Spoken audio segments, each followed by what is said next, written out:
Assalamualaikum warahmatullahi wabarakatuh. Waalaikumsalam warahmatullahi. Innal hamdalillah nahmaduhu wa nasta'inuhu wa nastaghfiruh wa na'udzu billahi min shururi anfusina wa min sayyiati a'malina. Man yahdihillahu fala mudilla lahu wa man yudlil fala hadiya lahu. Wa asyhadu an la ilaha illallah wahdahu la syarika lahu wa asyhadu anna Muhammadan abduhu wa rasuluh. Qala Allah ta'ala fi kitabihil karim, ya ayyuhalladzina amanu taqullaha haqqa tuqatih wa la tamutunna illa wa antum muslimun, amma ba'd. Ayolah ikhwah, kita bersyukur kepada Allah di pagi hari ini masih diberikan kepada kita banyak nikmat dan karunia-Nya. Kemudian kita melanjutkan kajian halil muslim mulzamun bittiba'i madhhabin muayyan minal madhahib al-arba'ah, di mana kita masuk kepada muqaddimah daripada penulis buku ini. Kata beliau, amma ba'du fayaqulu al-'abdu al-faqir ila altafi maulahu al-qadir. Berkata hamba yang fakir, yang sangat butuh kepada kasih sayang maulanya yang maha kuasa, yaitu Allah Rabbul Alamin. Ya, penulis ini bernama Abu Abdul Karim wa Abu Abdurrahman Muhammad Sultan bin Abi Abdullah Muhammad Urun al-Ma'sumi al-Khujandi al-Makki. Waffaqahu Allah Ta'ala lil'amal bikitabih wa tamassuk bisunnati rasulih. Semoga Allah memberikan taufik kepada beliau untuk senantiasa mengamalkan kitabnya dan berpegang kepada sunnah rasulnya sallallahu alaihi wasallam. Karena sesungguhnya sebaik-baiknya taufik yang Allah berikan kepada seorang hamba, yaitu diberikan kekuatan untuk mengamalkan Alkitab dan senantiasa berpegang kepada sunnah Rasul sallallahu alaihi wasallam. Dan yang ketiga, warazaqahu husnal khitam, dan diberikan rizki penutupan yang baik. Kemudian beliau di sini menyebutkan sebab beliau menulis buku ini. Apa sebabnya? Bahwa telah datang kepada beliau pertanyaan dari kaum muslimin dari negeri Jepang, dari kota Tokyo, demikian pula Osaka, di mana pertanyaan itu berbunyi, apa itu hakikat agama Islam, apa itu makna madhab, apakah harus orang yang berpegang kepada agama Islam untuk memegang satu madhab saja daripada madhab yang 4.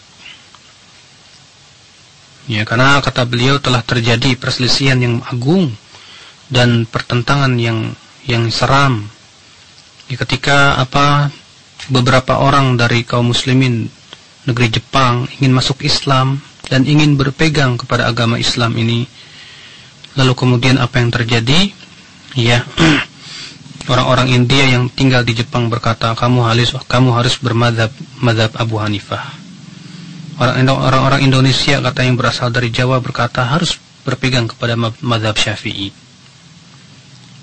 Akhirnya apa yang terjadi? Orang-orang Jepang itu merasa bingung, merasa heran, sehingga menjadi permasalahan mazhab ini penghalang besar buat mereka masuk Islam.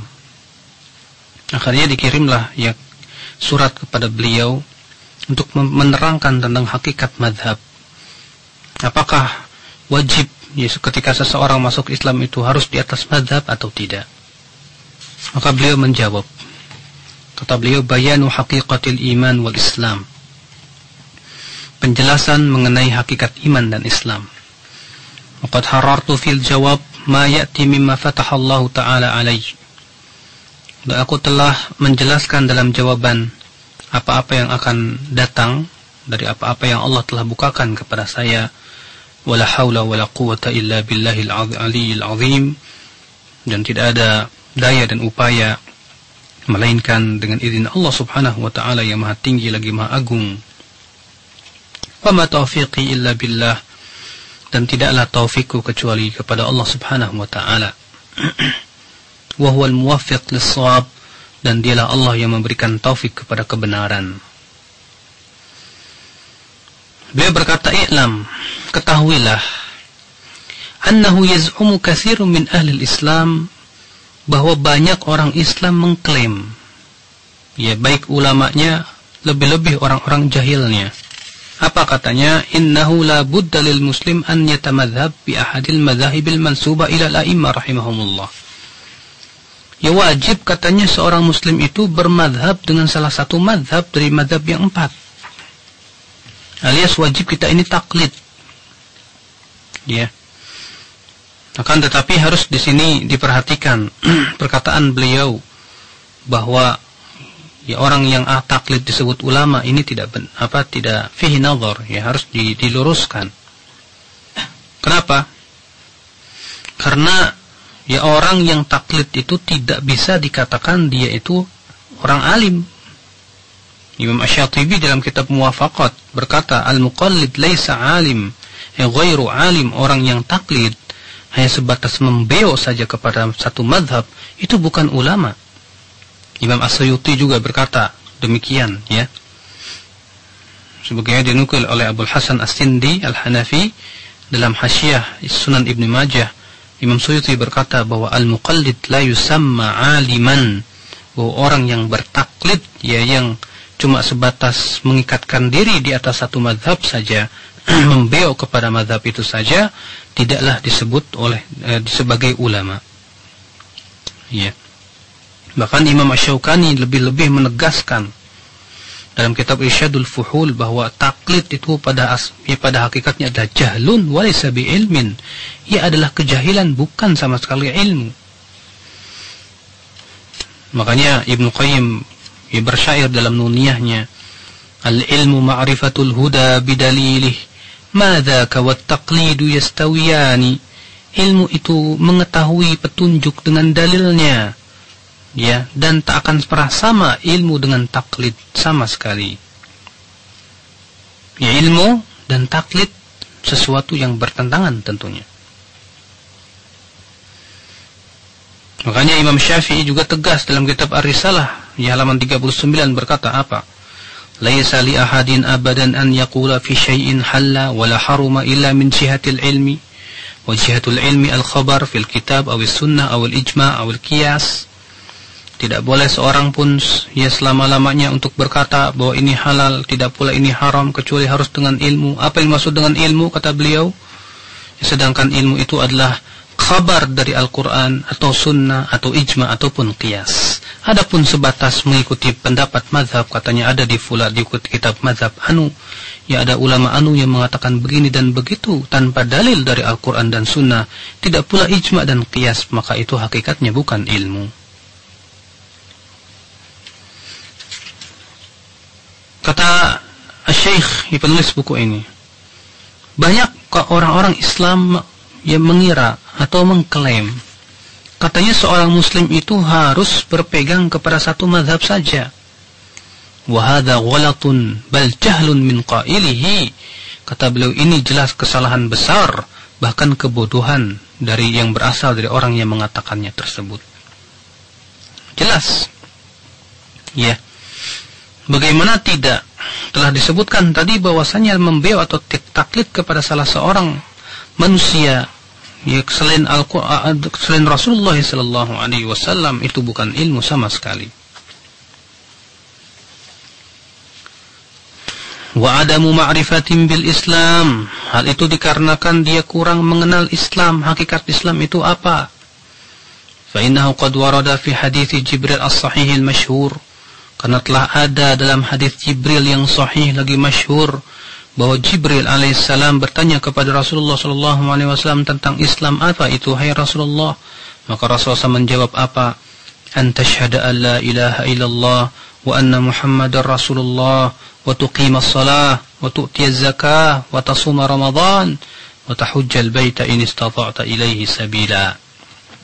Ya, kamu bersaksi la ilaha illallah Muhammadur Rasulullah, mendirikan salat, membayar zakat, berpuasa Ramadan, haji ke Baitullah kalau kamu mampu.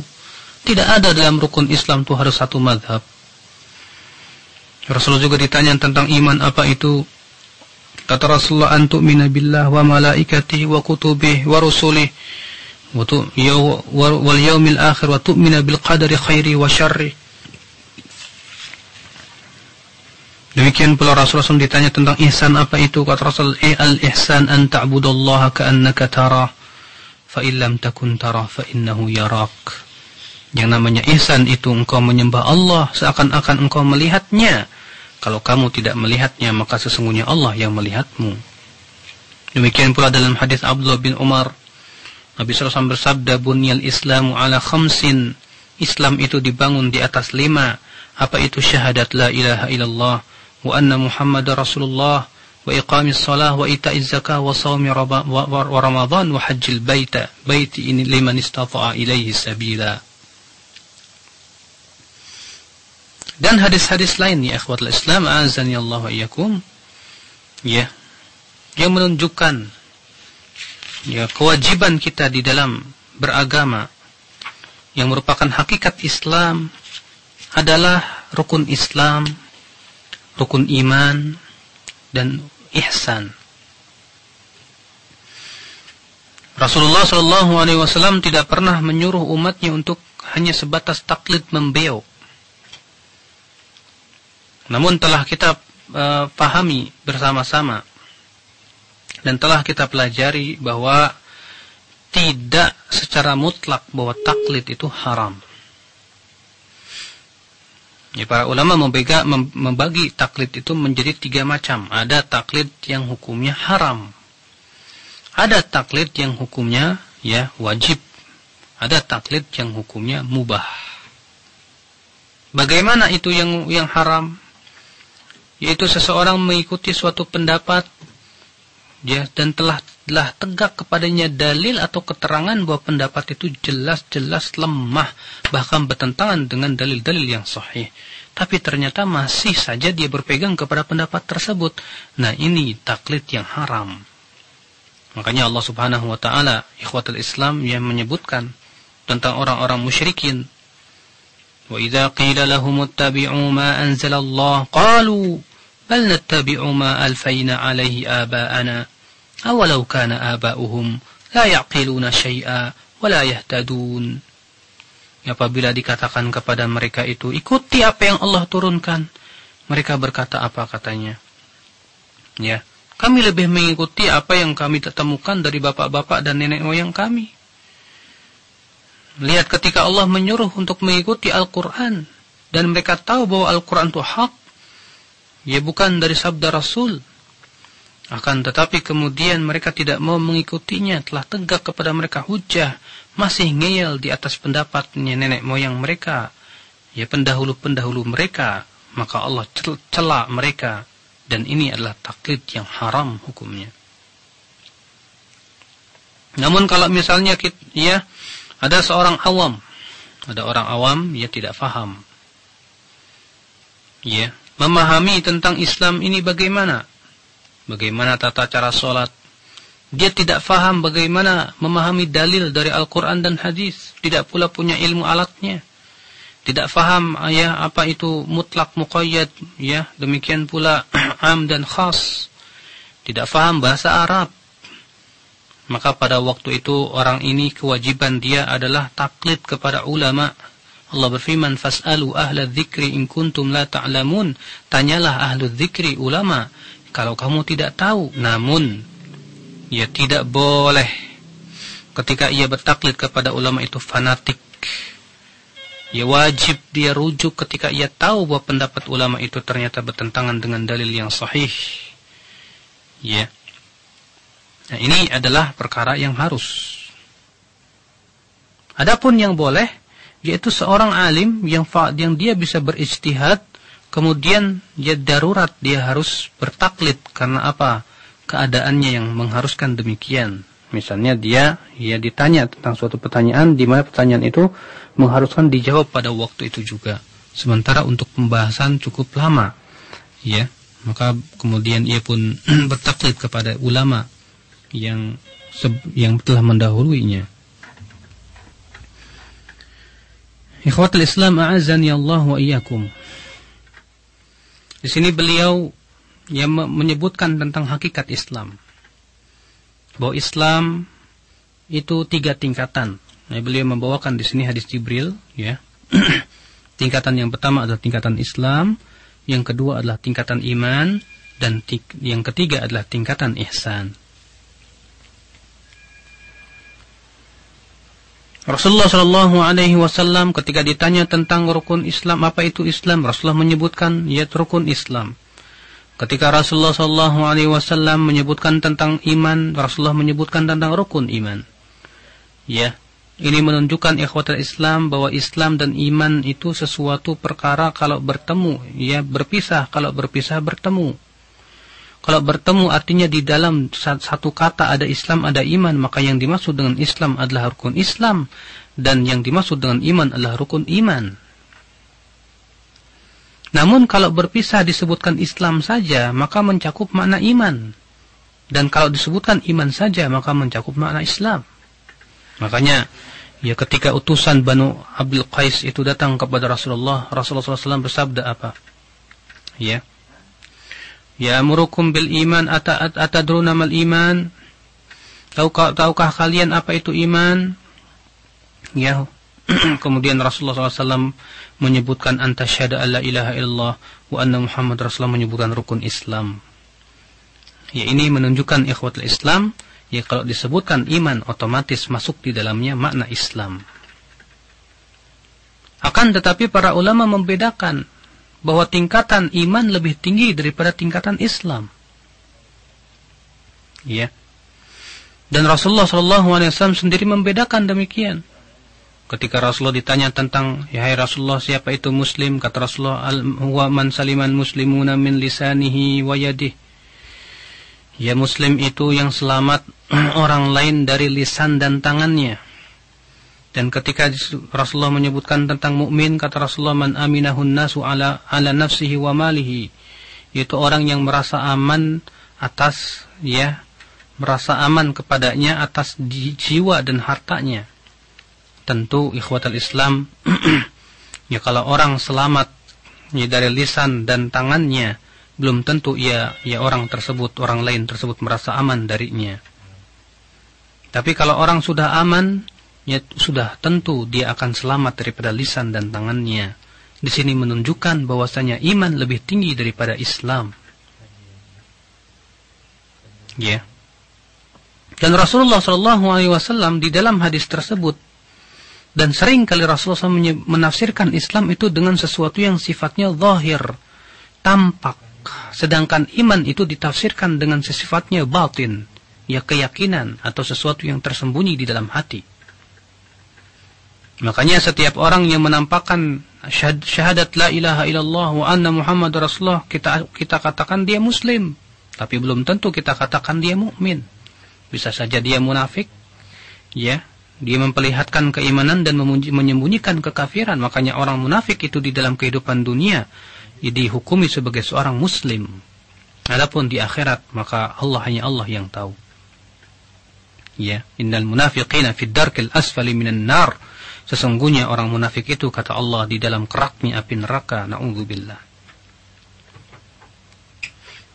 Makanya ikhwatul Islam, kalau ya nama iman itu ditiadakan, ya, maka tidak mengharuskan hilang nama Islam. Ya, makanya Imam Ahmad berkata, Muslim itu adalah orang-orang yang berbuat dosa besar. Berarti dia disebut Muslim, tapi tidak disebut mukmin. Kapan seseorang itu disebut mukmin? Apabila ia telah melaksanakan perintah Allah dan menjauhi larangan-larangannya, maka pada waktu dia naik kepada derajat mukmin. Kemudian, ya, Rasulullah menyebutkan tingkat yang ketiga yang paling tinggi, yaitu ihsan. Rasulullah SAW menafsirkan apa itu ihsan, an ta'budallaha ka'annaka tara, engkau menyembah Allah seakan-akan engkau melihatnya. Ya. Maka Muslim adalah orang yang berbuat dosa, mukmin adalah orang yang melakukan sebatas kewajiban-kewajiban, dan muhsin yang ditambah dengan berbagai macam amalan-amalan sunnah. Dialah orang-orang yang berbuat ihsan. Ya, Rasulullah hanya membagi agama ini hanya kepada 3 tingkatan. Tingkatan apa? Ya, pertama Islam, yang kedua iman, dan ihsan. Ya, tidak pernah Rasulullah SAW mewajibkan harus di atas mazhab fulan. Ya, imannya harus di atas mazhab Abu Hanifah.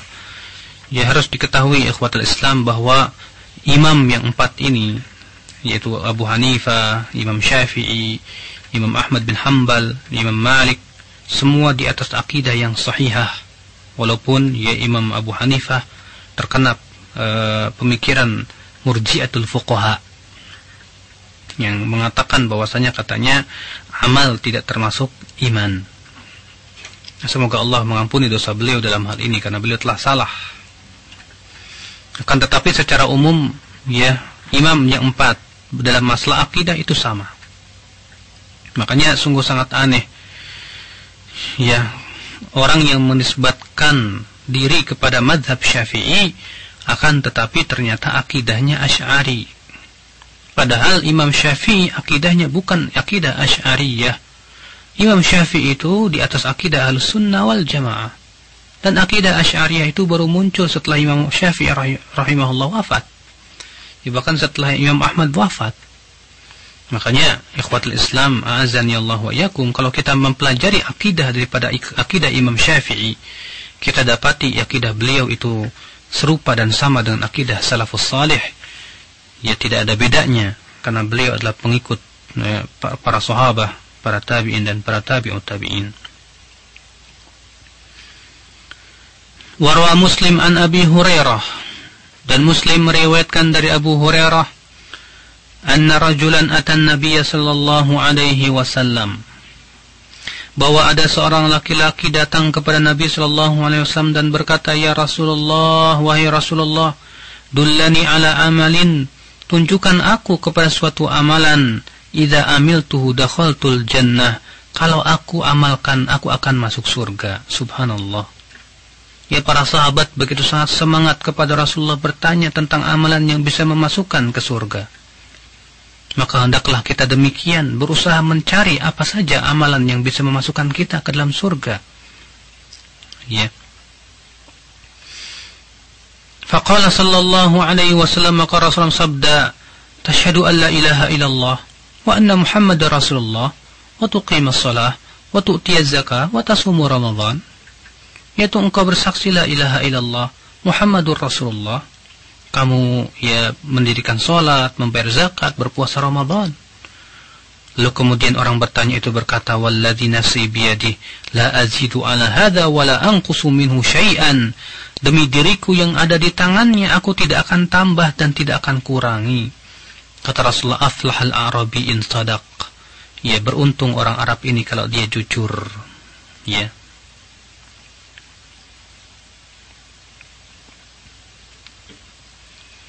Dan dalam hadis Bukhari dari hadis Anas, ia berkata, bainama nahnu ma'an Nabi sallallahu alaihi wasallam fil masjid, tatkala kami bersama Nabi sallallahu alaihi wasallam di masjid, idz dakhala rajulun ala jamalin, tiba-tiba masuklah ya seorang laki-laki yang mengendarai unta.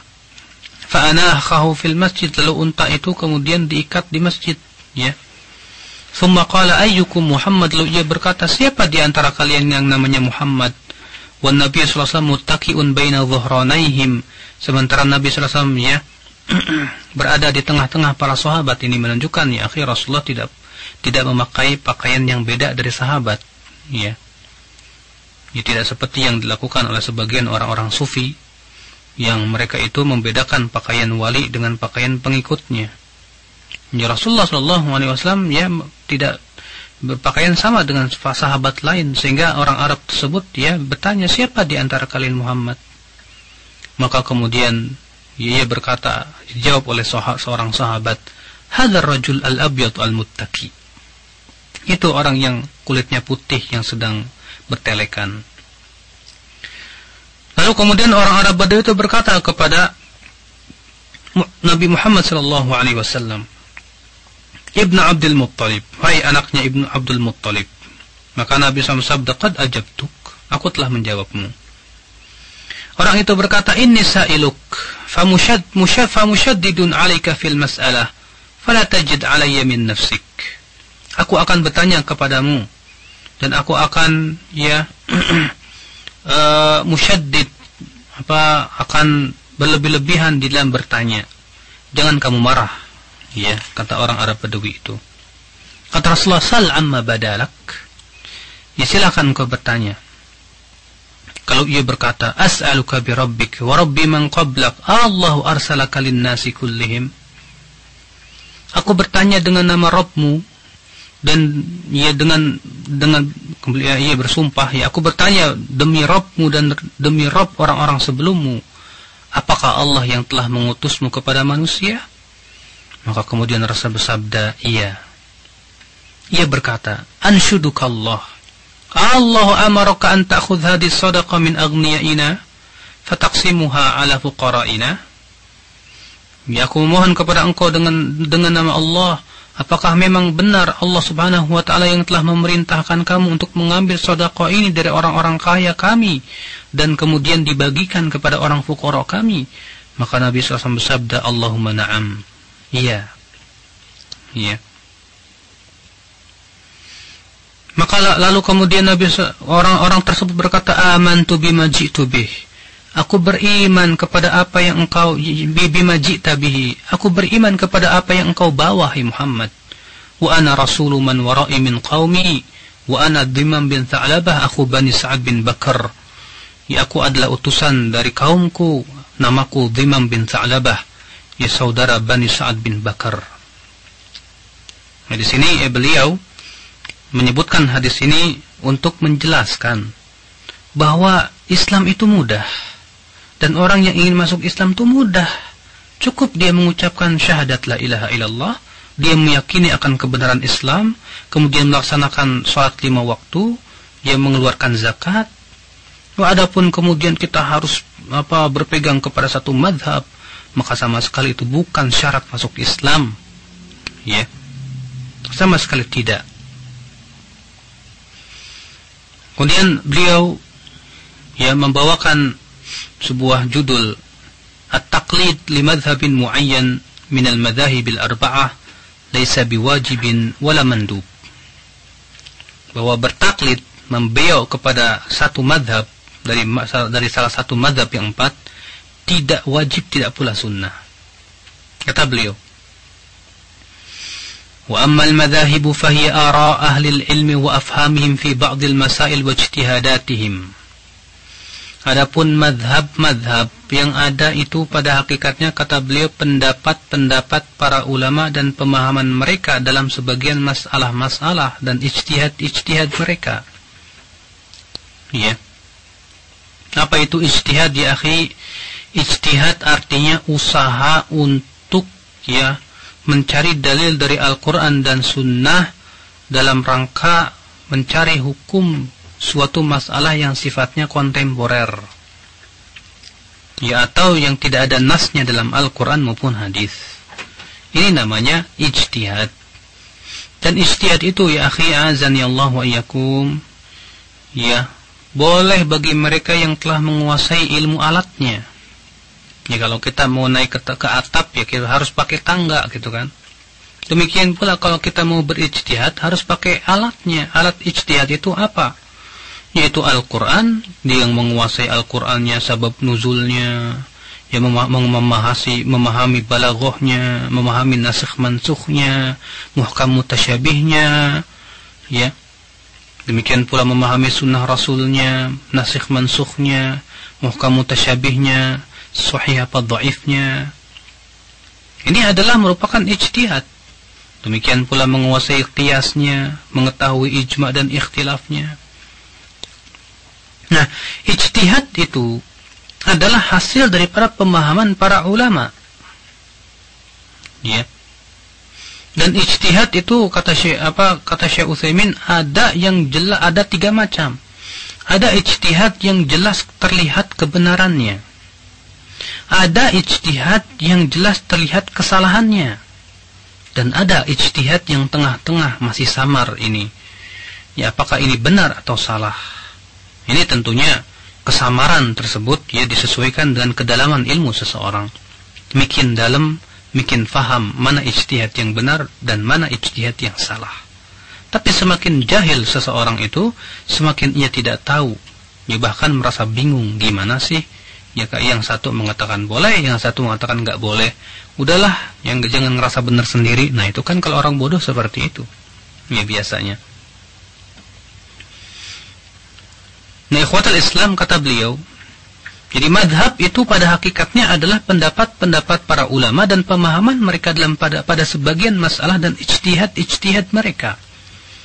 Wa hadhil ara' wal ijtihadat wal fuhum lam yujibillahu ta'ala wala rasuluhu ala ahadin ittiba'uha. Nah, pendapat-pendapat ini, ijtihad ini, pemahaman-pemahaman ini, ya, tidak pernah Allah wajibkan, tidak pernah Rasulullah wajibkan bagi di atas seorang pun untuk mengikutinya.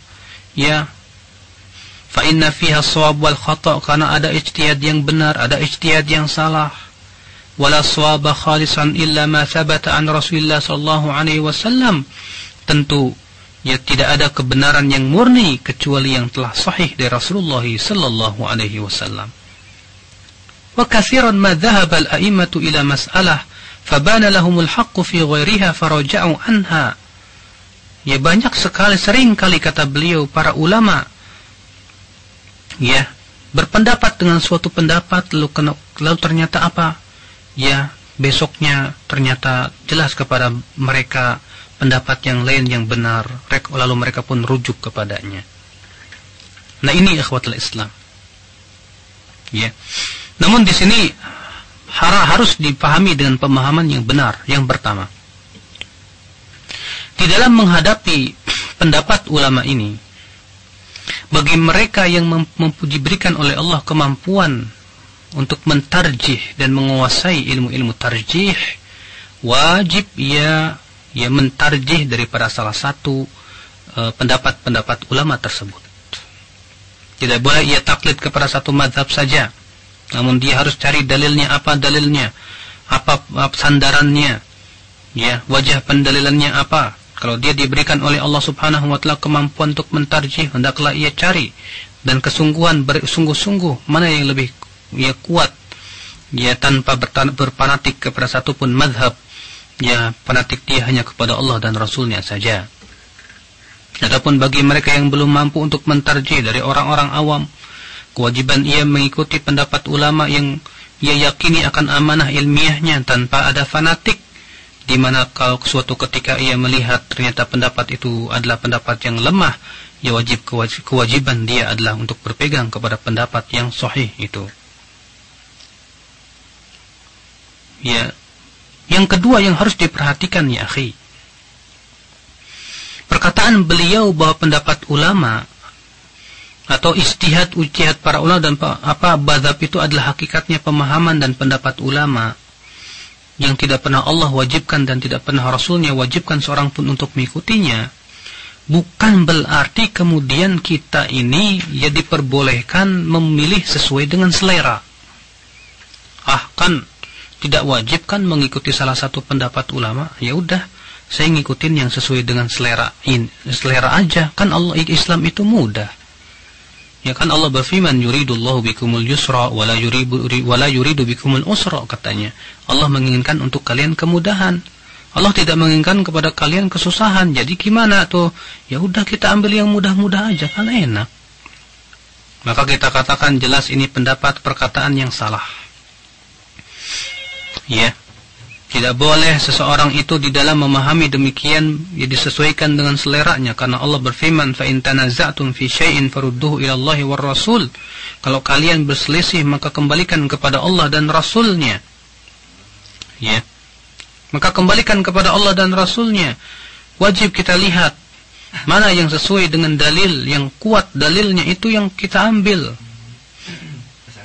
Ya, adapun kemudian dia malah memilih atau menganggap karena itu adalah pendapat ulama, kemudian ia pun ya memilihnya dengan sesuai dengan selera dengan alasan ayat tadi, jelas ini bertentangan dengan ayat yang lainnya.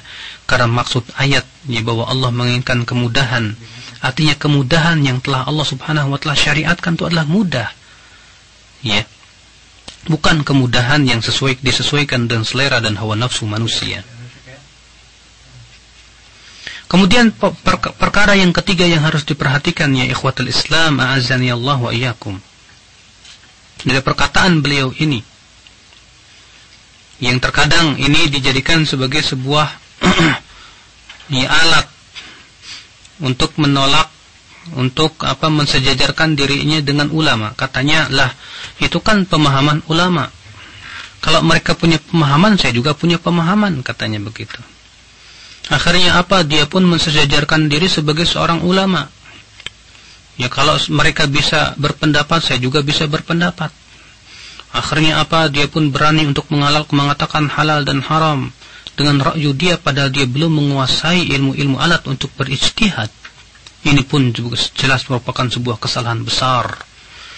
Ya, makanya Imam Ahmad bin Hanbal melarang para murid-muridnya untuk berkata kecuali kalau mereka tahu ada salafnya terdahulu. Ya. Demikian pula ikhwatal Islam a'azani Allah wa iyyakum,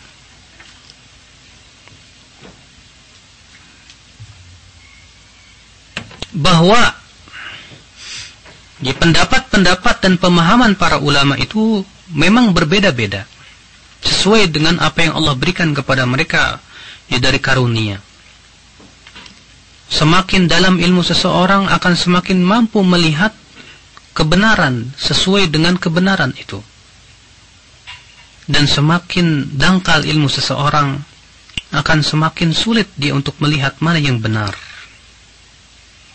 Tidakkah Anda melihat kalau ada orang membayangkan dan dia tidak pernah melihat misalnya yang namanya bentuk daripada Masjid Nabawi. Dia membayangkan. Tentu ia tidak akan mampu untuk membayangkan secara pasti demikian Masjid Nabawi bentuknya. Berbeda dengan orang yang pernah melihat langsung, bahkan dia pergi haji ke Madinah melihat. Dia tahu ilmunya dengan ilmu yang pasti bahwa bentuk Masjid Nabawi itu begini. Tentu ya, pandangan dia terhadap Masjid Nabawi akan lebih jelas, lebih benar dan sesuai dengan kenyataan. Akibat dari apa? Ya, akibat dari yang satu tahu, yang satu tidak tahu.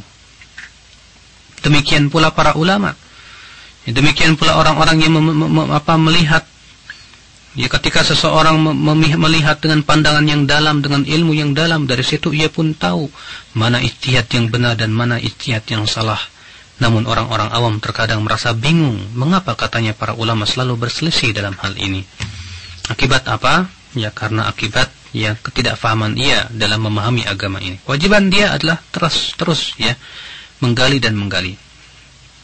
Kemudian beliau berkata, wa ala hadza, atas dasar ini, faman arada an yadkhula fi dinil Islam wa yatasharraf bi syarafil iman, ya siapa saja yang ingin masuk kepada agama Islam dan mendapatkan kemuliaan dan kemuliaan iman, fama alaihi illa an yashhada an la ilaha illallah, ya tidak ada kewajiban bagi dia kecuali hendaklah dia bersyahadat la ilaha illallah Muhammadur Rasulullah, mendirikan salat, membayar zakat, berpuasa Ramadan, berhaji ke Baitullah kalau dia mampu.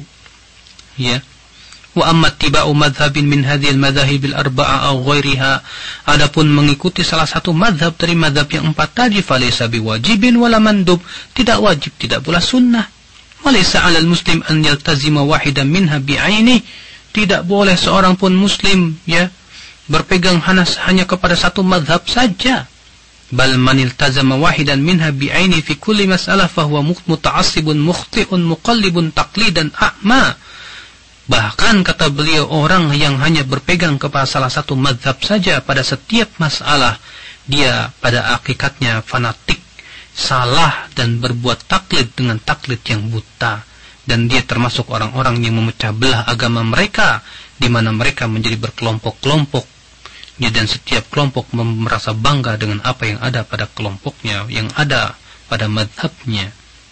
Ya. Padahal Allah Subhanahu wa ta'ala telah melarang yang demikian itu. Allah berfirman dalam surat Al-An'am, innal ladzina farraqu dinahum wa kanu syi'a lasta minhum fi syai'.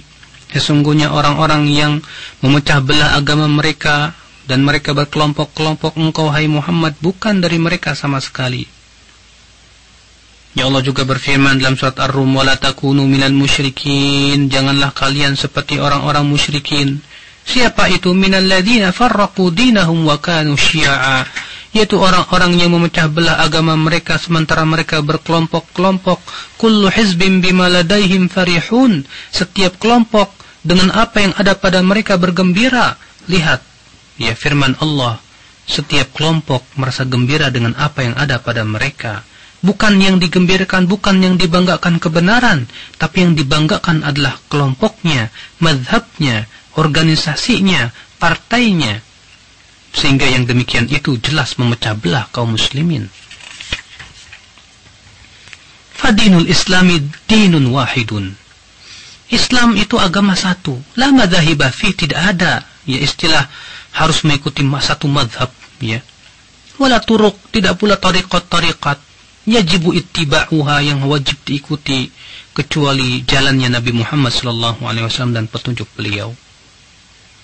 Allah berfirman dalam surat Yusuf ayat 108, "Qul hadhihi sabili ad'u ila Allah." Ya, katakan hai Muhammad, ini jalanku, aku menyeru kepada Allah, bukan menyeru kepada mazhab, bukan menyeru kepada organisasi, bukan menyeru kepada si fulan, si anu dan yang lainnya, tidak. Bukan menyeru kepada bendera fulan, tidak. Tapi aku menyeru kepada Allah, kepada agama Allah yang berasal dari Al-Quran dan Sunnah, ala basirah, di atas ilmu, ana wa manittaba'ani, dan aku dan orang-orang yang mengikutiku. Wa subhanallahi wa ma ana minal musyrikin. Ya, maha suci Allah, dan tidaklah aku termasuk orang-orang yang berbuat syirik.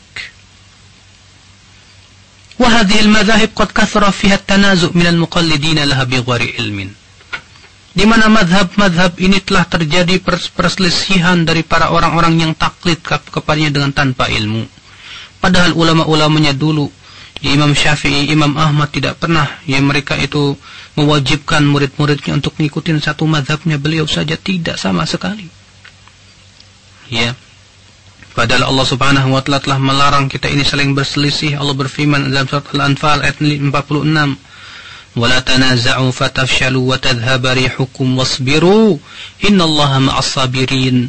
Janganlah kalian berselisih, niscaya kalian akan gagal dan akan hilang kehormatan kalian, dan sabarlah, sesungguhnya Allah itu bersama orang-orang yang sabar. Dan Allah menyuruh kita untuk bersatu padu dan berpegang kepada Al-Quran dan Sunnah. وَاعْتَصِمُوا بِحَبْلِ اللَّهِ جَمِيعًا وَلَا تَفَرَّقُوا. Berpeganglah kepada tali Allah semuanya, jangan kalian itu berpecah belah, kata Allah Subhanahu wa taala. Ikhwatul Islam, diperhatikan. Ada beberapa perkara yang harus difahami di sini. Yang pertama, bahwasanya ya Allah Subhanahu wa taala menyebutkan bahwa asal muasal daripada perpecahan adalah karena lebih membanggakan apa yang ada pada madhabnya atau organisasinya atau yang lainnya daripada kebenaran yang berasal dari Al-Quran dan Sunnah. Maka ini adalah asal muasal ke perpecahan. Masing-masing berdakwah kepada madhabnya sendiri, bukan berdakwah kepada Allah. Padahal kewajiban kita adalah berdakwah kepada agama Allah yang Allah turunkan dalam Al-Quran dan Sunnah. Yang kedua yang harus diperhatikan ya akhi, Allah mengikat persatuan itu dengan tali Allah, wa'tasimu bihablillah. Dan tali Allah itu yang berasal dari Al-Quran dan Sunnah Rasul sallallahu alaihi wasallam. Makanya ya, bersatu padu itu harus di atas Al-Quran dan Sunnah, di atas kebenaran. Wa'tasimu bihablillahi jami'an. Berpegang teguhlah kalian kepada tali Allah semuanya, wala tafarraqu, jangan berpecah belah. Ini menunjukkan orang yang tidak mau berpegang kepada tali Allah, dia adalah orang-orang yang berpecah belah. Dalam ayat lain Allah berfirman, wa anna hadha sirati mustaqiman fattabi'u wa la tattabi'u subula fatafarraqa bikum an sabilih. Dan inilah jalanku yang lurus, maka ikutilah. Jangan kalian ikuti jalan-jalan yang lainnya, kata Imam Mujahid, yaitu bid'ah dan syubhat. Fatafarraqu bikum an sabilih, niscaya jalan-jalan yang lainnya itu akan memecah belah kalian dari jalan yang lurus. Artinya perpecahan itu aris ketika mereka berpecah dari jalan yang lurus walaupun jumlahnya mayoritas. Ya.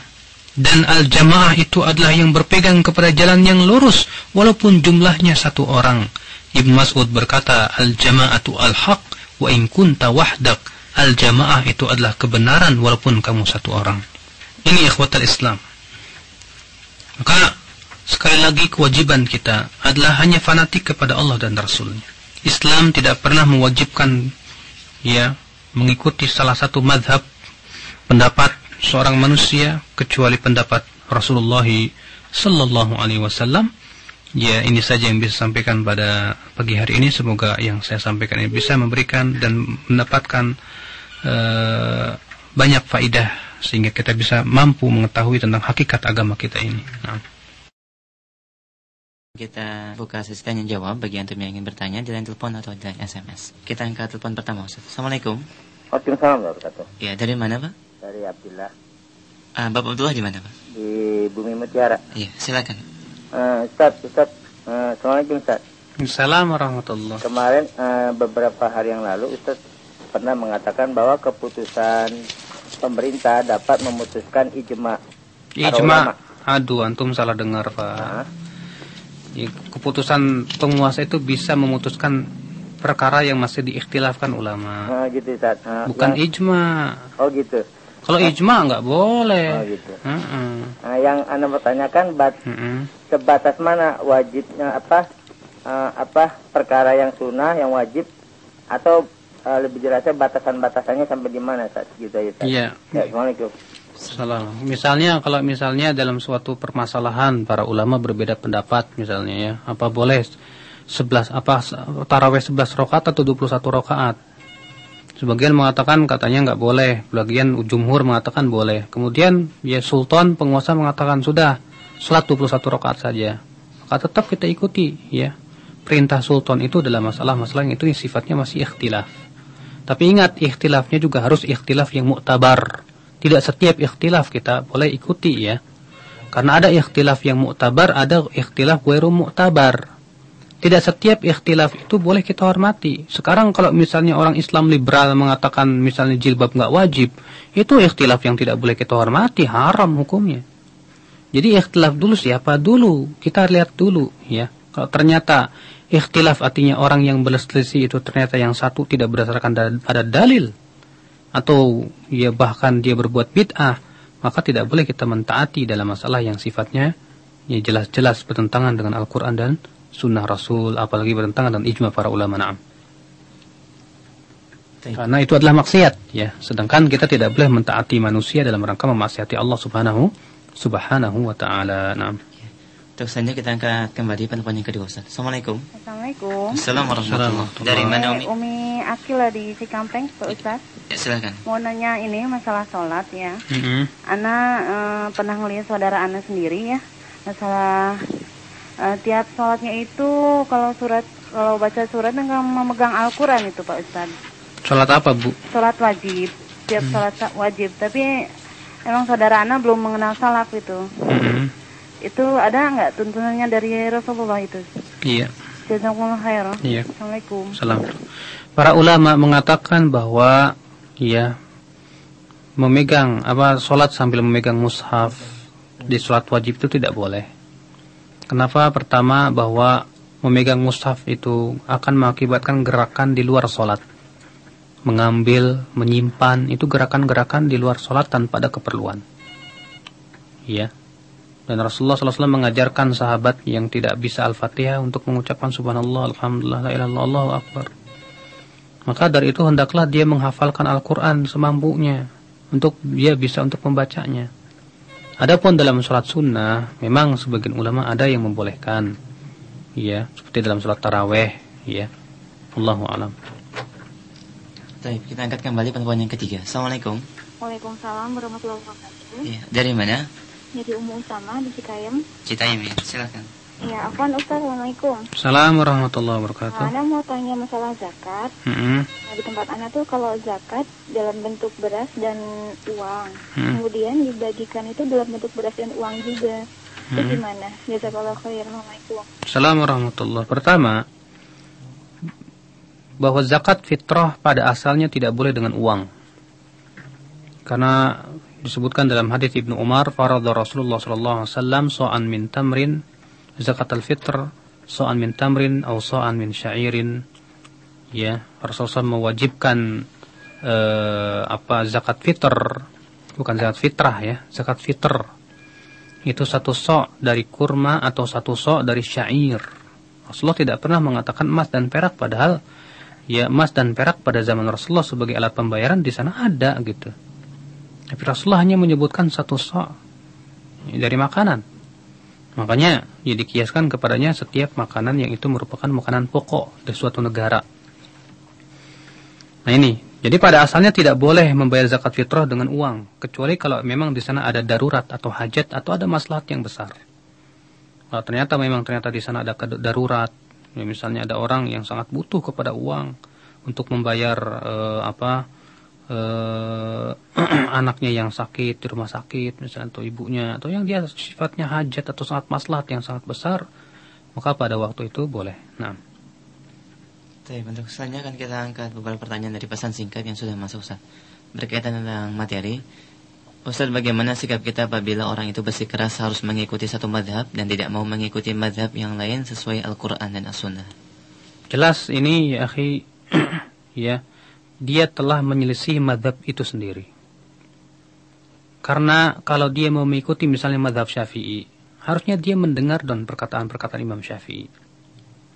Ya, ketika Imam Syafi'i yang mengatakan ajma'al ulama atau idza sahal hadis fahuwa madhhabi, apabila hadis telah sahih maka itulah madhabku. Imam Syafi'i juga berkata, apabila pendapatku bertentangan dengan hadis yang sahih maka buanglah pendapatku jauh-jauh. Dan pendapat lain dari perkataan-perkataan Imam Syafi'i rahimahullah. Maka orang yang mengatakan wajib mengikuti satu madhab sama saja mengatakan bahwa madhabnya lah yang maksum dari kesalahan, ya, yang suci dari kesalahan. Jelas ini tidak ada satupun ulama yang berkata demikian. Yang maksum dari kesalahan hanya Rasulullah SAW.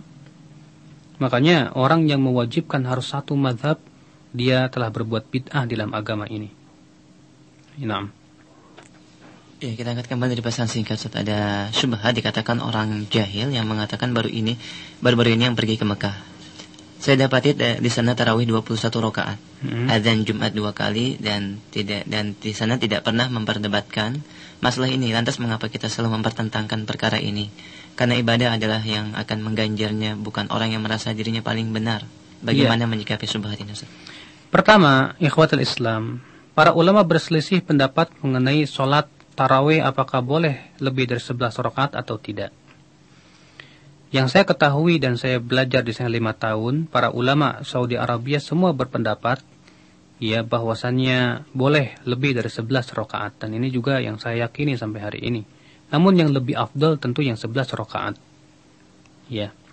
Yang kedua, bahwasannya ikhwatul Islam, para ulama ketika mengemukakan perkataan, maka dikemukakanlah yang menurut ia rajih. Ya, tidak menyalahkan atau menganggap yang lainnya sesat. Jadi dalam masalah yang sifatnya ikhtilaf ulama yang mu'tabar, kita ambil yang rajih tanpa menyesatkan yang lainnya. Jadi kalau Anda katakan ya, tidak merasa benar sendiri, kita katakan, ya akhi, kewajiban kita adalah melihat dengan dalil-dalil mana yang kita lihat rajih. Bukankah Allah berfirman, fa in tanaza'tum fi syai'in farudduhu ila Allah wa Rasul? Kalau kalian berselisih maka kembalikan Allah kepada Allah dan Rasulnya. Naam. Kita melihat bahwa Rasulullah SAW kata Aisyah tidak pernah lebih dari 11 rakaat. Maka kita mengikuti hadis Aisyah. Namun kita tidak menyalahkan atau tidak menyesatkan orang yang sholat lebih dari 11 rakaat. Tidak. Karena ini masih dalam ya ruang lingkup ikhtilaf yang mu'tabar. Yang masing-masing mempunyai dalil-dalil yang cukup kuat, ya. Maka pada waktu itu dalam masalah ikhtilaf kita hanya menyebutkan ini yang rajih menurut saya, ya. Tapi dalam masalah itu diikhtilafkan di mana khilafnya ghairu mu'tabar, di mana yang satu berpegang kepada dalil yang sangat dhaif, maka pada waktu itu tetap kita wajib ingkari pendapat yang berpegang kepada dalil yang sangat dhaif tersebut, ya. Demikian pula dalam masalah adzan 2 kali. Adzan 2 kali itu diperbolehkan. Ya, dan ini adalah perbuatan Utsman bin Affan. Dan para sahabat setelah itu tidak mengingkari perbuatan beliau. Sebagian sahabat ada yang mengingkari, kemudian setelah itu menyetujuinya. Karena di sana ada maslahat. Jadi tidak bisa kita katakan itu bid'ah. Maka dari itulah ya ikhwatul Islam, kita juga harus bisa menilai dan pandai menilai mana perkara yang itu memang masuk ke dalam bid'ah dan mana yang tidak bid'ah. Mana bid'ah yang masih diperselisihkan dan mana perselisihan yang muktabar dan mana perselisihan yang tidak muktabar. Tidak seperti setiap perselisihan kita hormati. Di sana ada perselisihan yang kita hormati dan ada pula ya orang yang berselisih tapi tidak boleh kita hormati. Naam. Iya, tapi selanjutnya kita angkat kembali di pesan singkat. Apakah ini maksud dengan madhab dan manhaj? Apa madhab dan manhaj? Manhaj itu artinya ya sebuah metode secara umum bagaimana kita beragama. Itu manhaj. Adapun madhab adalah ya yaitu pendapat seorang ya yang kemudian diikuti oleh orang banyak, itu menjadi sebuah madhab. Ya. Maka beda jelas antara madhab dengan manhaj. Madhab dari kata-kata dhahaba, yadhabu artinya pergi. Madhab artinya tempat pergi, begitu. Tempat berpijak dalam berpendapat. Adapun tadi talfik dalam madhab, saya tidak tahu. Kata laffaqa yulaffiqu itu mempunyai makna konotasi yang jelek. Yang talfik atau laffaqa yulaffiqu itu artinya memalsukan, ya, mentashwih. Maka ini tidak bagus. Tapi saya tidak tahu menurut istilah yang dibawakan oleh orang Indonesia, saya nggak tahu. Ya, tapi kita angkat kembali dari telepon. Assalamualaikum. Waalaikumsalam warahmatullahi wabarakatuh. Iya, dari Ibu Dewi ya? Iya. Ya, Assalamualaikum Pak Ustaz. Salam, langsung aja Bu ya bertanya, jangan cerita dulu. Iya, enggak, saya mau langsung. Gini Pak, kalau misalnya di sebuah masjid itu ada gongnya itu gimana Pak? Apa? Gong seperti kayak kita nabuh beduk ya. Di masjid. Apa kita bertasabuh atau bagaimana? Gongnya buat apa? Kalau kita misalnya duhur di itu dulu beduknya ditabuh dulu baru ada apa bagaimana gitu ya Pak Ustadz ya, saya mohon penjelasannya ya. Syukran. Assalamualaikum. Assalamualaikum. Jelas itu bukan dari Islam. Karena kalau kita lihat ya asal muasal disyariatkannya adzan itu ketika itu Rasulullah bermusyawarah bagaimana memanggil orang untuk adzan. Ada yang mengatakan pakai trompet, hai Rasulullah. Rasulullah tidak suka karena itu kebiasaan orang Yahudi. Bagaimana kalau pakai api, ya Rasulullah? Rasulullah tidak suka karena itu kebiasaan orang ya Majusi. Pakai lonceng, ya Rasulullah? Rasulullah tidak suka karena itu kebiasaan orang Nasrani. Dalam satu riwayat, bagaimana kalau menabuh beduk gendang, ya Rasulullah? Rasulullah tidak suka. Ya, karena itu kebiasaan orang Yahudi juga. Kemudian Abdullah bin Zaid ya mimpi kemudian disitulah disyariatkannya adzan. Jadi itu semua, ya baik beduk, ataupun gong, ataupun apa, semua itu tidak sesuai dengan ajaran Islam. Bahkan ditolak oleh Rasulullah SAW. Jadi ya memanggil orang adzan itu yang harus sesuai dengan, sesuai dengan apa yang telah Rasulullah SAW ajarkan kepada kita. Yaitu dengan adzan. Nah. Kita angkat kembali dari penelpon. Assalamualaikum. Waalaikumsalam. Iya, dari mana Umi? Dari Perumnas 1 Bekasi. Iya, silakan. Mau tanya Pak Ustadz. Iya. Kalau kita menyalurkan zakat langsung ke fakir tanpa melalui panitia zakat itu bagaimana Ustaz? Itu yang kata Syekh Fauzan lebih afdol justru. Kata Syekh Saleh Fauzan lebih afdolnya kita langsung memberikan zakat fitrah itu kepada fakir miskin. Namun juga boleh melalui panitia yang ada di masjid. Karena Rasulullah pernah mengumpulkan dari zakat fitrah yang kemudian Rasulullah menyuruh Abu Hurairah untuk menjaganya. Dalam kisah datangnya setan berbentuk manusia itu. Nah. Kita akan kembali di penelpon. Assalamualaikum.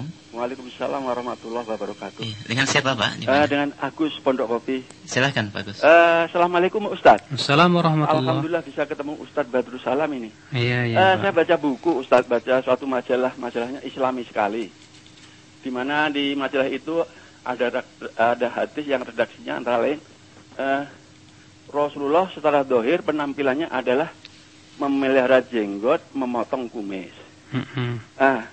Sementara yang ada sekarang ini fenomena yang ada di TV maupun di masjid-masjid lainnya itu Ustadz rata-rata tidak memotong kumis, dia memelihara kumis tapi tidak memelihara jenggot. Yeah.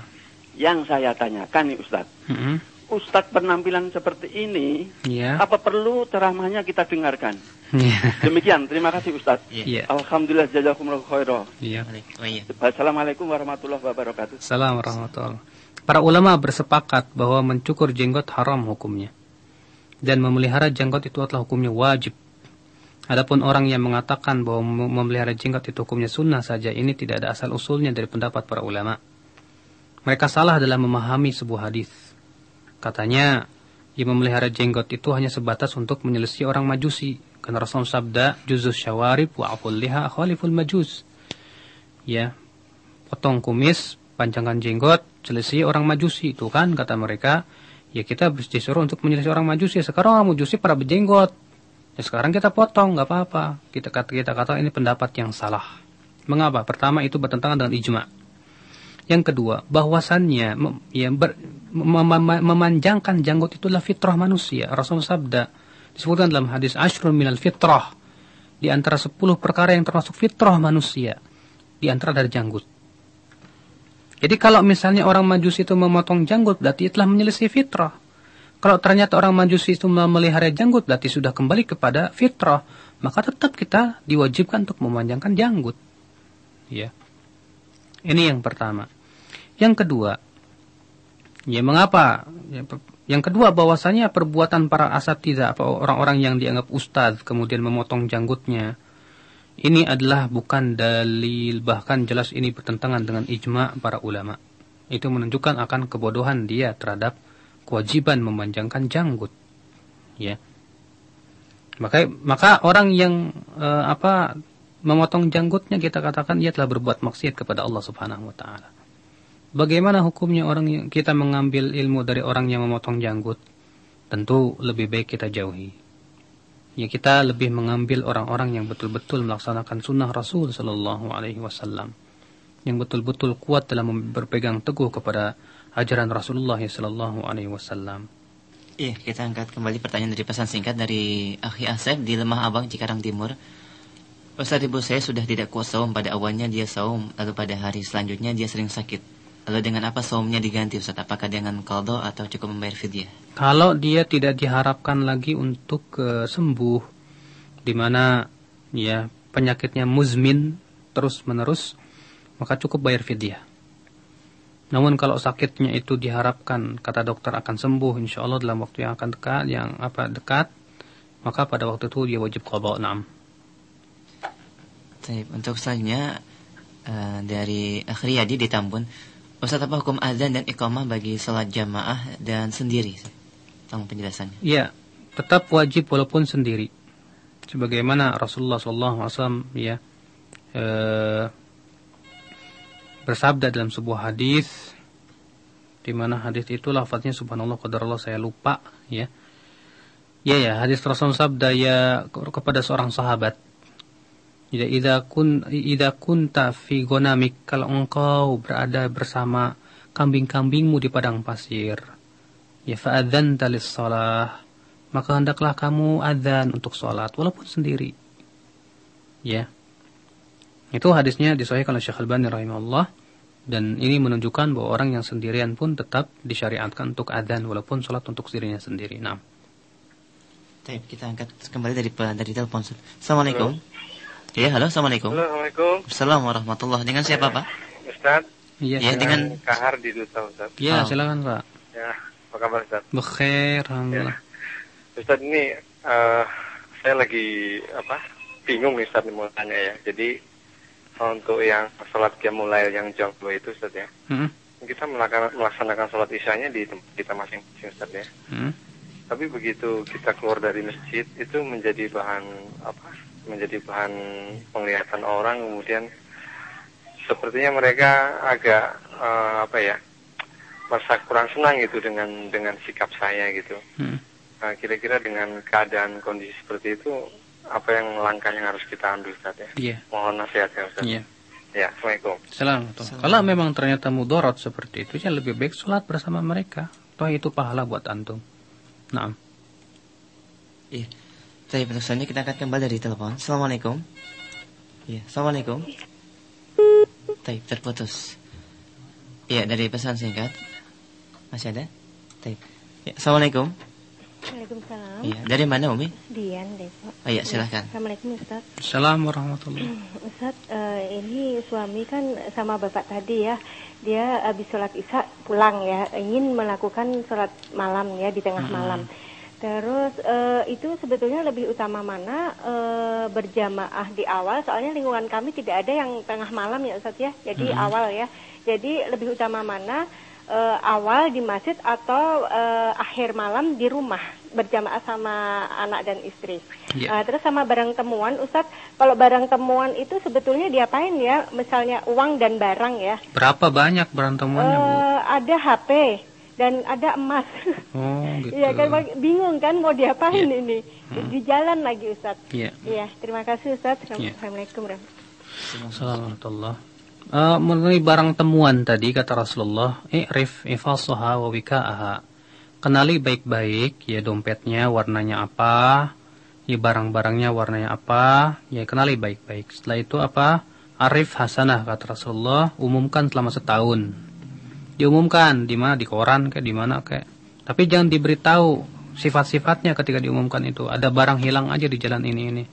Jadi kalau ada orang datang tanya sifatnya apa. Kalau dia mensifati sesuai dengan sifat yang ada pada dompetnya, warnanya apa, bentuknya gimana, nah itu diyakini dia itu pemiliknya. Kalau ada orang ngaku-ngaku, terkadang dia nggak tahu apa warnanya, bentuknya bagaimana gitu kan. Nah, kalau sudah diumumkan selama setahun nggak ada yang datang juga, maka jadi hak milik pribadi kita. Kita boleh kita gunakan dan masukin ke kantong, enak. Kemudian masalah tadi, Bu ya, sholat berjamaah bersama imam, sholat tarawih bersama imam tentu lebih besar pahalanya. Karena Rasul sabda, "Man qama ma'al imami hatta yansarif kutiba lahu qiyamul lailah." Barang siapa yang sholat bersama imam sampai selesai, maka dituliskan untuknya sholat semalam suntuk kata Rasulullah SAW. Jadi kalau kita sholat bersama mereka kemudian tidak qiyamul lail, ya mungkin kita bisa habiskan dengan cara apa? Membaca Al-Quran ketika itu kita ingin mencari Lailatul Qadar. Iya, kita akan kembali dari telepon. Assalamualaikum. Waalaikumsalam. Iya, dari mana Umi? Uti di Bekasi. Bekasi. Assalamualaikum Ustaz. Assalamualaikum warahmatullahi wabarakatuh. Saya meminta doa kepada kedua orang tua saya yang tidak mengenal angka, nggak bisa baca, nggak bisa nulis, nggak bisa sholat, dia nggak pernah sholat, nggak pernah puasa. Terus bagaimana Ustaz hukumnya? Terus saya pengen ngajarin sesuai kemampuan saya yang karena saking jauhnya dia dari tidak fahamnya dia tentang Islam kan ya. Iya, dia nggak pernah diajarin sama orang tuanya Ustaz. Oh gitu. Iya, saya mohon penjelasannya Ustaz, dan Ustaz mohon doanya Ustaz. Assalamualaikum. Salam. Ya, semoga Allah memberikan hidayah kepada kedua orang tua anti. Kewajiban anti adalah berusaha untuk mengajarkan ia sedikit demi sedikit. Ini kewajiban anti yang anti telah Allah berikan kepada anti ilmu ya. Maka ibu berusahalah mengajar ya orang tua dari yang paling penting dulu itu tentang masalah tauhid, kemudian sholat. Diajarkan dia tentang tauhid, kemudian sholat, tentang puasa. Berikan padanya janji dan ancaman berupa pahala besar di sisi Allah berupa surga dan ancaman berupa api neraka. Mudah-mudahan dia mau takut kepada Allah Subhanahu wa taala. Naam. Baik, kita akan kembali dari telepon. Assalamualaikum. Waalaikumsalam. Iya, dengan siapa Pak? Di mana? Dari Abdullah Pak di Bekasi. Silakan Pak Abdullah. Begini Ustaz. Iya. Di tempat saya itu saya sholat tarawih serta witir tadi 11 rakaat. Sudah isya. Nah, tapi ada kebiasaan setelah jam 2 itu imamnya itu sholat lagi Ustaz ya. Tapi makmumnya sedikit gitu. Tapi saya bingungnya saya sebenarnya mau sholat, cuman karena ragu akhirnya saya tidak sholat Ustaz ya. Imam itu sholat 2 rakaat, tapi tidak ada witir Ustaz, karena witirnya sudah. Nah, jadi yang saya tanyakan, apakah saya ikuti saja sholat bersama imam itu jam 2 itu, padahal tadinya sudah ya setelah isya, atau saya lebih baik mengamalkan yang lain saja, baca Al-Quran atau sholat sendirian aja gitu Ustaz? Iya, lebih baik. Gimana gitu Ustaz? Iya. Quran Ustaz ya. Iya. Assalamualaikum. Assalamualaikum warahmatullahi. Cobalah Bapak datangi imam itu dan beritahu kabar bahwa lebih baik witir itu diakhirkan. Kalaupun dia mau sholat lagi nanti malam, ya witirnya dijadikan di waktu malam nanti. Karena Rasulullah SAW bersabda, waj'alu ya akhir salatikum bil laili witra. Jadikanlah akhir salat kalian di waktu malam itu adalah witir. Jadi jangan witir dulu kemudian salat lagi. Ya Rasulullah menyuruh untuk menjadikan akhir salat kita di waktu malam itu witir, ya. Maka bagaimana sikap Bapak? Maka Bapak berusaha beritahu kepada imam itu ya bahwa hendaknya witir itu dijadikan terakhir. Jadi kalau misalnya dia salat tarawih jadi tidak salat witir. Ya, tidak salat witir waktu tarawihnya, nanti malam dia bangun lagi misalnya salat lagi kemudian diakhiri dengan witir. Naam. Baik, Ustaz, kita angkat kembali telepon. Assalamualaikum. Assalamualaikum. Assalamualaikum warahmatullahi wabarakatuh. Dengan siapa, Pak? Dengan Pak Edi nih, Pak. Di mana, Pak Edi? Pondok Kopi. Silakan, Pak Edi. Tadi menyusuli ini pertanyaan Pak Agus Pondok Kopi itu. Ustaz kan menyatakan kalau motong jenggot kan haram tuh. Betul sekali. Apa ada itu dalilnya? Soalnya yang saya baca di hadis Bukhari itu Sahih Bukhari nomor 1683 sama 1684 itu tidak ada kata-kata haram, Pak. Jadi dalam hal ini itu sunnah, Pak. Iya. Nah, haramnya Bapak tahu dari mana itu sunnah? Ya ini kan kumpulan hadis Sahih Bukhari ini kan itu perintah, Pak. Hah? Kan itu perintah. Tapi kata-kata haram nggak? Ini masa ini begini loh, Pak. Sesuatu yang diperintahkan itu hukumnya wajib. Oh gitu. Dan menyelisih yang wajib itu hukumnya haram. Oh gitu. Sekarang tidak ada misalnya dalil mengatakan haram tidak boleh orang yang tidak sholat. Adanya wajib kita sholat kan. Sekarang kalau misalnya kita tidak sholat berarti haram kan. Jadi pengertiannya begitu. Iya.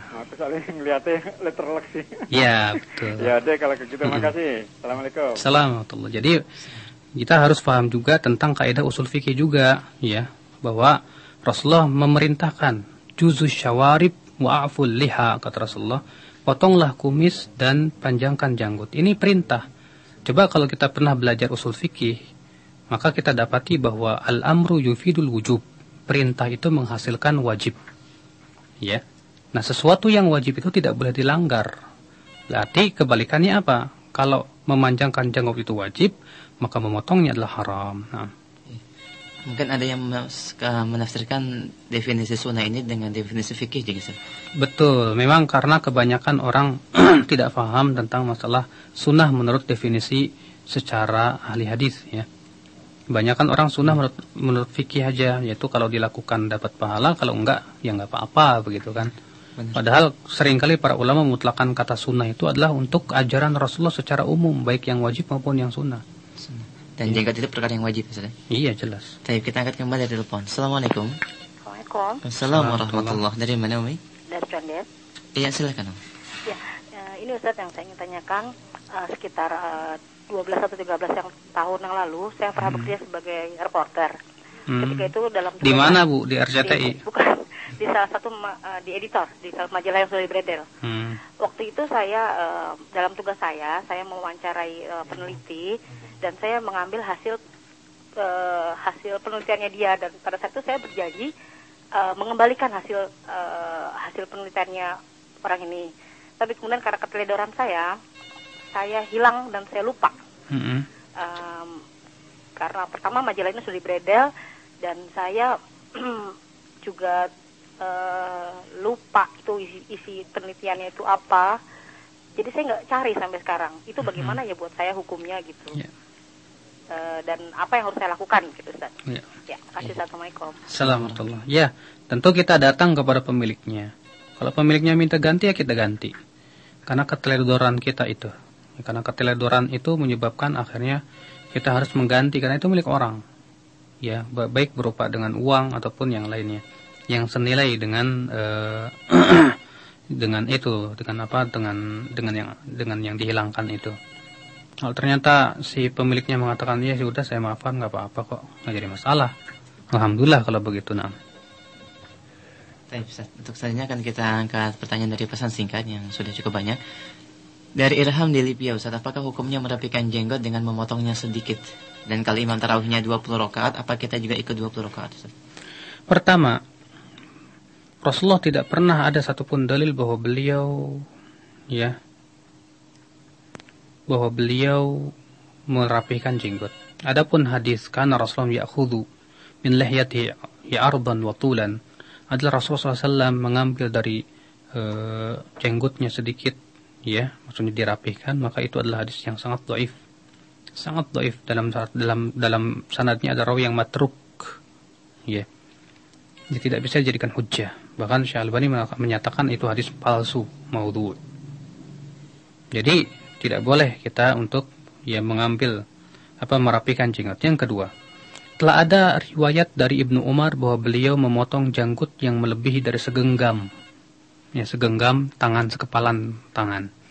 Memang khilaf dari sini terjadi, apakah boleh disunahkan memotong lebih dari segenggam atau tidak. Ya, adapun mazhab Ibnu Umar, demikian pula beberapa sahabat, dan tidak ada mukhalif dari mereka. Ya, menurut penuturan sebagian ulama seperti Syekh Albani dan yang lainnya, bahwa itu adalah yang sunnah. Itu apabila melebihi dari segenggam maka dipotong. Iya. Berkaitan dengan imam yang salat tarawih 20 rakaat, apa kita tetap terus mengikutinya, Ustaz? Ya. Mengikuti imam yang 20 rakaat atau kita mengambil yang 8 saja kemudian tunggu witirnya? Pertanyaan selanjutnya. Ya, yang saya tahu dari fatwa dari Syekh bin Baz, Syekh Utsaimin, ya demikian pula masyayikh-masyayikh yang saya pernah dulu berguru di sana di Saudi Arabia, lebih baik ikut imam sampai selesai. Berdasarkan sabda Rasulullah SAW, man qama ma'al imami hatta yansarif kutiba lahu qiyamul lailah. Barang siapa yang salat qiyamul lail bersama imam sampai selesai, maka dituliskan untuknya seakan-akan ia salat semalam suntuk. Baik, kita angkat kembali dari telepon. Assalamualaikum. Dari mana, Akhi? Ini Ana mau tanya. Dengan siapa, Afwan? Dari Tri di Cikarang. Ya, silakan. Ana kemarin habis pulang kajian ya. Terus kebetulan saya menemukan masjid waktu maghrib. Itu di sebuah kawasan. Ana kurang jelas ininya. Apakah sudah iqomat terus sudah sholat jamaah atau belum? Tapi banyak jamaah gitu. Itu sendiri-sendiri. Ana pikir itu sudah sholat ba'diyah maghrib gitu. Nah terus ada orang datang langsung sholat 3 rakaat. Saya ajak makmuman tapi dia mungkin buru-buru langsung pergi. Terus ada orang satu lagi datang ngajak jamaah saya langsung berjamaah berdua sama dia. Saya iqomat dulu, tapi semua orang nggak ada yang ngingetin gitu. Pas saya udah jalan 2 rakaat, terus ternyata baru iqomat di masjid itu gitu. Itu harusnya bagaimana, Ustaz? Waktu itu anak langsung lanjutin aja terus gitu. Iya. Syukran, Ustaz. Assalamualaikum. Salam. Ya, pernah saya tanyakan kepada Syekh Sulaiman Ar-Ruhaili tentang masalah. Beliau mengatakan lebih baik dibatalkan saja dan ikut dengan jamaah yang ada. Ya, Allahu a'lam. Dari pesan singkat, Ustaz. Assalamualaikum warahmatullahi wabarakatuh. Ustaz, apakah hukumnya kalau kita bekerja ke luar negeri karena ada tujuan untuk menuntut ilmu? Kalau memang dia ke luar negeri di sini itu negeri-negeri kaum muslimin, Saudi dan yang lainnya, ya tidak mengapa.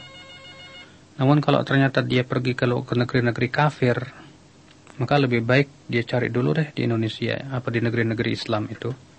Ya. Kecuali kalau memang ilmu tersebut tidak didapati di negeri-negeri muslim, adanya di negeri kafir, maka kalau memang itu sangat bermanfaat untuk kaum muslimin, tidak mengapa.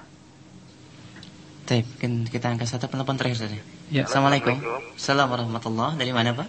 Dengan Sarjono di Bogor. Iya, silakan, Pak. Salim. Ini mau nanya gini, Tat ya. Misalnya kita kan sholat Jumat, itu kan khotib terakhir kan berdoa. Apa kita harus mengaminnya dengan angkat tangan? Terus yang kedua atau sholat maghrib kan selesai khotib Jumat. Kita berdoa kan, dia berdoa. Apa kita itu ngikut mengamininya dengan angkat tangan atau enggak gitu? Ya udah, syukran. Assalamualaikum. Ya, pernah di dalam Sahih Muslim, ya ada seorang amir yang bernama Sofwan lupa lah saya. Dia ketika khutbah Jumat kemudian doa mengangkat 2 tangan. Maka kemudian diingkari oleh seorang sahabat sambil berkata, qabbahallahu hatainal yadain. Semoga Allah memburukan 2 tanganmu itu. Sesungguhnya Rasulullah ketika berkhutbah tidak pernah mengangkat 2 tangan seperti itu. Rasulullah hanya menunjukkan 1 jari saja. Jadi itu menunjukkan bahwa doa ketika khutbah Jumat itu tidak disyariatkan mengangkat tangan. Tidak imam, tidak makmum. Tidak khotib, tidak makmum. Tidak ada syariatnya untuk mengangkat tangan ketika berdoa pada waktu itu. Ya, khusus pada waktu khutbah Jumat itu. Karena telah ada dalil dalam Sahih Muslim yang para seorang sahabat mengingkarinya di hadapan sahabat-sahabat yang lainnya. Dan tidak ada satupun sahabat yang mengingkari pengingkaran sahabat itu. Ya, saya kira cukup sampai di sini. Subhanakallah bihamdika asyhadu an la ilaha illa anta astaghfiruka wa atubu ilaik. Wassalamualaikum warahmatullahi wabarakatuh.